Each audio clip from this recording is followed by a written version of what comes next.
Bonjour et bienvenue dans cette vidéo destinée à AutoCAD où on va parler des filtres de calque. Et lorsque vous utilisez AutoCAD, a priori, la notion de filtre, c'est une notion qui vous est très familière, tout simplement parce que lorsqu'on va travailler sur AutoCAD, l'usage des calques est au centre même de l'utilisation d'AutoCAD.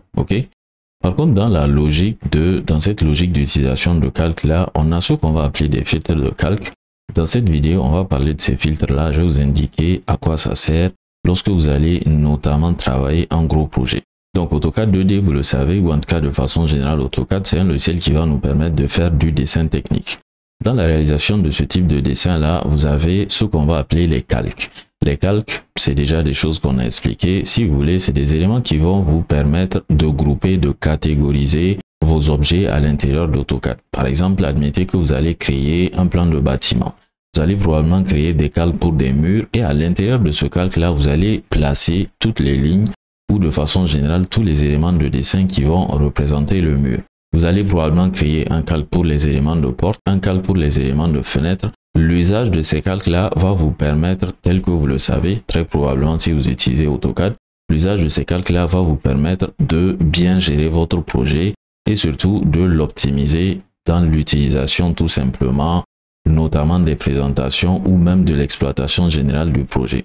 Donc, lorsque vous avez un projet qui a énormément de calques, et même si ce n'est pas le cas, mais ça sera surtout pour les projets où vous aurez besoin beaucoup de calques, vous avez une notion qui va s'appeler les filtres de calque que vous pourrez utiliser pour catégoriser justement vos calques là. Au niveau de ces filtres, il faut savoir que vous avez deux façons de créer des filtres ou bien deux types de filtres si vous voulez. Vous avez des filtres de groupe et vous avez des filtres de propriété. On verra dans quelle situation, ou en tout cas on verra quelle est la différence entre ces deux filtres là et peut-être vous donner des cas spécifiques d'usage de ces types de filtres. Donc là je suis sur AutoCAD, je suis sur un plan, une vue en plan, une vue en plan très simple. Au niveau de cette vue en plan, lorsque je vais aller au niveau des propriétés de calque, je vois que j'ai un certain nombre de calques et lorsque je lis tout en bas, je vois que j'ai 27 calques. C'est pas énorme, mais on peut toujours utiliser ces filtres là pour aller améliorer notre façon de travailler sur AutoCAD. Donc lorsque vous allez venir à ce niveau, vous allez retrouver deux commandes qui sont là. La première commande, c'est les filtres de propriété et la seconde, ça sera les filtres de groupe. On va démarrer par le filtre de groupe parce que c'est le plus simple à comprendre et ensuite on va s'attaquer au filtre de propriété. Déjà, ces filtres-là, à quoi ils vont nous servir? Ils vont nous permettre de grouper nos calques selon des critères. C'est la seule chose à laquelle elles vont servir. J'ai des calques, j'ai des critères et en fonction de ces critères-là, je vais les mettre dans tel ou dans tel groupe. Les filtres de groupe, eux, ils vont permettre de grouper des calques en faisant un drag and drop, un glisser-déposer. Admettez que par exemple, je veux avoir un groupe dans lequel j'ai mes calques de mur et j'ai mes calques de cotation, de porte et de fenêtre par exemple. Donc je vais créer ici un filtre de groupe. Là vous voyez que je suis sur tout. Bon, il y a un filtre apparemment qui existait déjà au niveau de ce dessin. Je vais le supprimer. A priori par défaut c'est quelque chose comme ça que vous devez avoir. Donc je vais faire nouveau ici, ce qui va me permettre de créer un filtre de groupe. On voit bien que j'ai affaire à un filtre de groupe. AutoCAD va me demander de le renommer. Je vais l'appeler filtre 1 tout simplement. Ou bien filtre G et je vais valider en faisant entrer. Donc ce filtre de groupe là, comment je fais pour rajouter un calque à l'intérieur? C'est assez simple. Je vais sélectionner mon calque en question avec un clic gauche maintenu. Je vais le glisser et vous voyez que là, j'ai un panneau d'interdiction. Mais dès que je m'approche du filtre, vous voyez que j'ai la possibilité de le déposer à l'intérieur de ce filtre là. Vous imaginez que lorsque je vais aller au niveau du filtre en question, je n'aurai qu'un seul calque. C'est le calque que je viens de glisser, déposer. Et ce que je vais faire, je vais sélectionner mes autres calques dont je parlais. J'avais dit que je voulais les cotations, que je voulais les portes et les fenêtres aussi, si j'arrive à les retrouver. Donc, je les sélectionne en une fois en faisant CTRL et je vais faire un clic gauche maintenu là-dessus. Je vais les glisser, je vais les déposer dans le filtre de groupe que j'ai appelé filtre G. Lorsque je vais double-cliquer sur ce filtre-là, pour l'ouvrir, sans grande surprise, je vais retrouver tout simplement les calques que j'ai rajoutés à l'intérieur du filtre en question. Donc, ce filtre, maintenant qu'il a été créé, à quoi il va me servir? Vous voyez que là, j'ai 4 calques à l'intérieur de ce filtre-là. Donc, au niveau de la gestion des calques, ça va être plus facile pour moi si je veux me concentrer uniquement sur ces 4 calques-là. Par exemple, une chose intéressante que je peux faire avec ce filtre de groupe-là, c'est que je peux dire à AutoCAD d'aller, à partir du moment où je suis sur le filtre de groupe, je peux lui dire de m'inverser le filtre. En fait, inverser le filtre, qu'est-ce que ça va faire? Rappelez-vous qu'on avait 27 calques. et que là, dans ce filtre de groupe, j'en ai rajouté 4. Donc, j'ai 4 sur 27. Lorsque je vais inverser, logiquement, j'aurai les autres 23 qui sont là. Donc, je peux les sélectionner en une fois et par exemple, les désactiver. Le fait de désactiver les autres 23 calques et je vais désactiver l'inversion de filtre, je vais revenir sur mon filtre. Vous voyez que très rapidement, j'arrive à me focaliser uniquement sur ces 4 filtres-là. Donc, vous voyez que ça peut être très intéressant d'aller grouper un certain nombre de calques qui ont par exemple un fonctionnement qui va aller ensemble, qu'on va grouper pour pouvoir les exploiter plus facilement. Ok? Avec ce filtre-là, lorsque je fais un clic droit, je peux demander d'isoler des fenêtres, je peux gérer de la visibilité, de l'actif, de l'inactif, du libéré, et je peux aussi demander en une fois de verrouiller, tel que vous le voyez, tous les calques qui sont à l'intérieur de ce groupe-là. Ok? Donc, ce que je viens d'expliquer, autrement dit, l'exploitation du filtre, une fois qu'il aura été créé, ça sera valable pour les filtres de groupe et les filtres de propriété. La différence entre ces deux filtres-là va résider dans leur fonctionnement. Autant pour le filtre de groupe, on a sélectionné nous-mêmes des calques qu'on a glissés, qu'on a déposés. Autant pour le filtre de propriété, lui, il va marcher en fonction de propriétés, de critères qu'on va lui donner. On va créer notre filtre de propriété et lorsqu'on va créer le filtre de propriété de prime abord, différemment, la différence en tout cas déjà qu'on voit par rapport au filtre de groupe, c'est que là AutoCAD va m'ouvrir une fenêtre. Cette fenêtre-là, elle va me demander les propriétés du filtre que je vais créer. Déjà là, j'ai la possibilité de le renommer. Je vais l'appeler filtre P. Ici, maintenant, je peux définir un certain nombre de propriétés. Par exemple, admettez que au niveau de mon dessin ou de façon générale, et c'est pour ça d'ailleurs que les filtres de propriété sont très efficaces par rapport en tout cas aux filtres de groupe, par rapport à un projet. Lorsqu'on travaille sur un projet de façon collaborative, vous avez par exemple le travail des architectes, des ingénieurs, de tout ce qui est fluide et de tout ce qui est paysager, tout ce que vous pouvez imaginer en tout cas sur le projet en question. On peut se donner ici un certain nombre de critères. Par exemple, je peux dire que tous les calques architecturaux vont démarrer par la lettre A. Autrement dit, dans notre entente, dans notre façon de coordonner notre travail, les architectes, lorsqu'ils vont créer un calque pour travailler à l'intérieur avec ce calque-là, ils vont le faire précéder de la lettre A. Par exemple, A est un tiré du 6. Ok? Ça fera que pour identifier ces calques-là, ça sera très facile. Il me suffit de regarder les calques qui sont précédés de A et je vais savoir que dans le cas de figure, c'est des calques qui ont été utilisés justement par l'équipe d'architecture. Pour la structure, ça peut être S, pour l'électricité, ça peut être E. Dans tous les cas, à ce niveau, vous êtes libre de faire ce que vous voulez. L'avantage justement de catégoriser les calques au niveau de leur nom, c'est qu'au niveau du filtre, je peux venir ici au niveau du nom. Vous voyez que lorsque je clique au niveau du nom, AutoCAD me met une étoile ici, étoile astérix, vous l'appelez comme vous voulez. Cette étoile-là indique que je sélectionne tous les éléments. Donc, dès que vous voyez étoile sur AutoCAD, en tout cas au niveau de la gestion de filtre, ça veut dire que vous dites à AutoCAD de sélectionner tous les éléments. Maintenant, je peux faire une combinaison intéressante avec ce étoile-là. Par exemple, regardez ce que je vais faire. Je vais faire 0. Lorsque je fais 0 et lorsque je fais 1 par exemple et que je fais étoile, comment est-ce qu'AutoCAD le comprend? AutoCAD comprend que dans mon filtre de propriété, je veux tous les calques qui ont un nom qui démarre par 0, A et après je peux avoir du n'importe quoi. Ok? Quand je dis du n'importe quoi, tant que les deux premiers caractères c'est 0 et A, alors l'élément ou en tout cas de façon générale, le calque en question sera dans le filtre de groupe. Attention ici, je me suis concentré sur la propriété de nom. Autrement dit, AutoCAD, qu'est-ce qu'il va faire si je lui donne cette condition-là? Il va aller évaluer tous les calques et il va évaluer précisément la propriété de nom du calque. Au niveau de cette propriété, il va regarder le calque qui porte un nom qui démarre par 0 et par 1 et il va tout simplement me le rajouter dans le filtre de groupe. Vous voyez ici de propriété, attention. Vous voyez d'ailleurs ici que je vois que j'ai un seul calque qui satisfait à cette condition-là. Donc, je peux aller valider.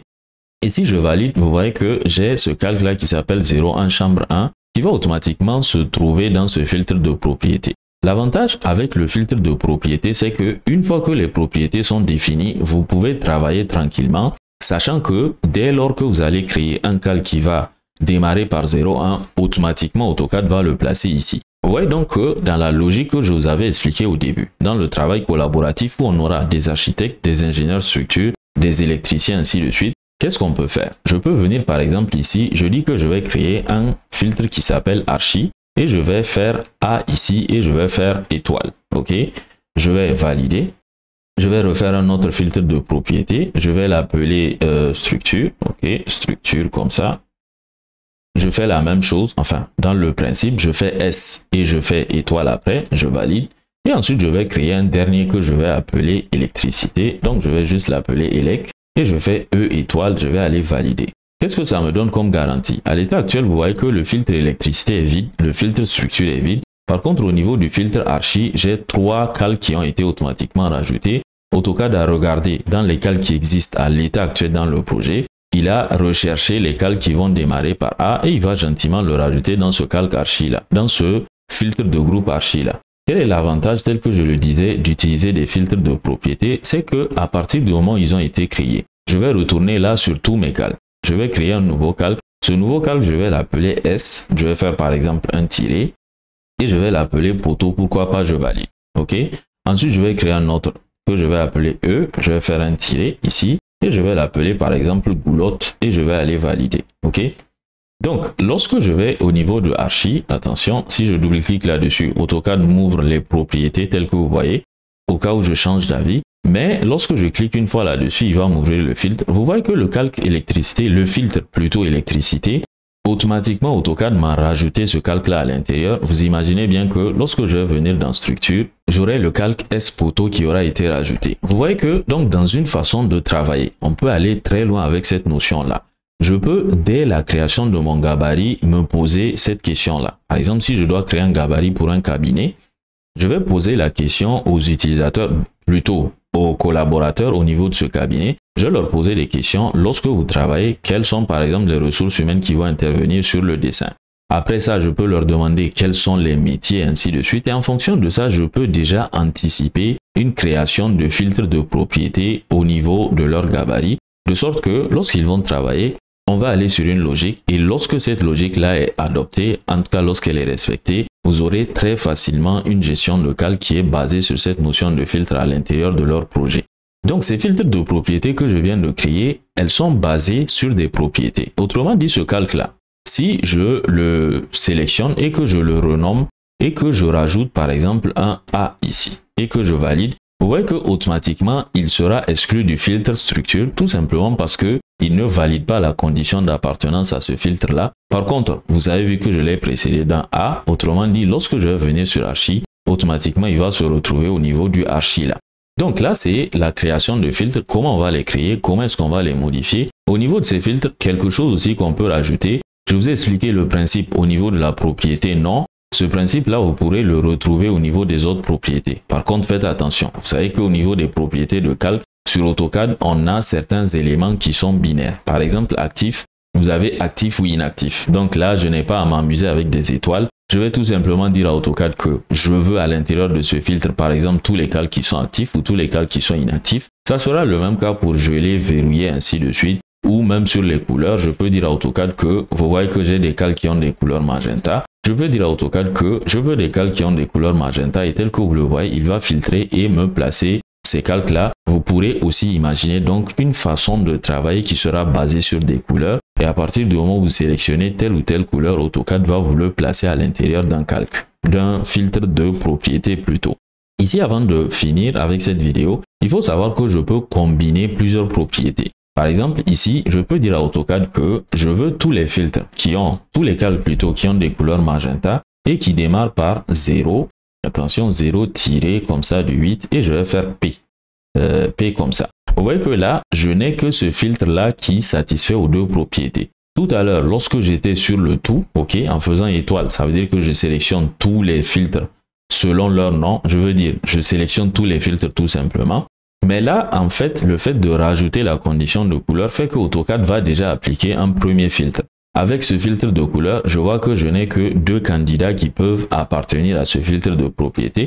Mais en rajoutant une autre information supplémentaire, à savoir par exemple 0, comme ça, tiré et puis P, vous voyez que c'est ce calque-là uniquement qui est à l'intérieur de ce filtre. Je tiens à préciser ici aussi que les capitales, les lettres majuscules ou minuscules n'ont pas d'importance. Vous voyez ici que le calque, il démarre bien par un P majuscule, alors que moi j'ai mis un P minuscule. AutoCAD ne se préoccupe pas de savoir si les lettres sont en majuscule ou en minuscule.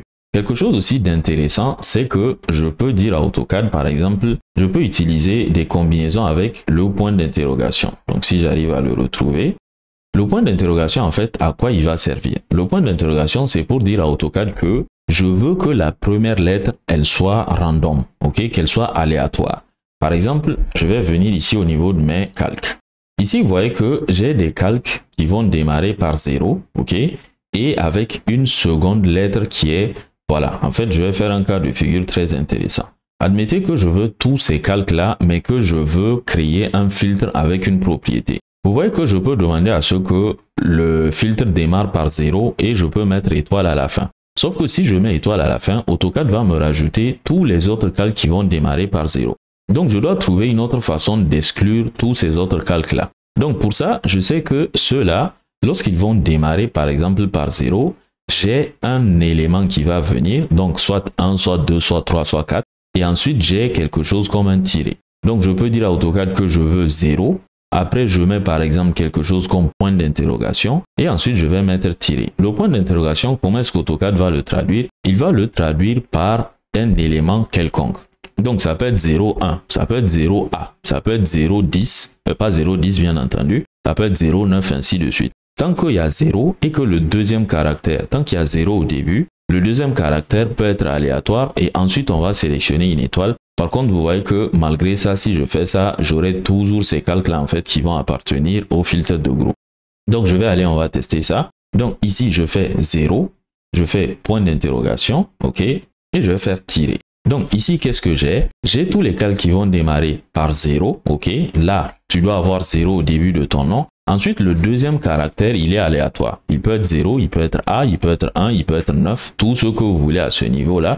Et le troisième caractère sera un tiré. Bon, j'ai mis le tiré même si ça ne se voit pas. Et ensuite, je dis à AutoCAD que tu peux mettre tout ce que tu veux. Ok? Vous voyez qu'une fois encore, ça peut être intéressant dans le cas où, par exemple, j'ai toujours dans ma logique de travail, je vais retourner sur Archi. Par exemple, si dans le lot architectural, vous avez plusieurs lots. Ok?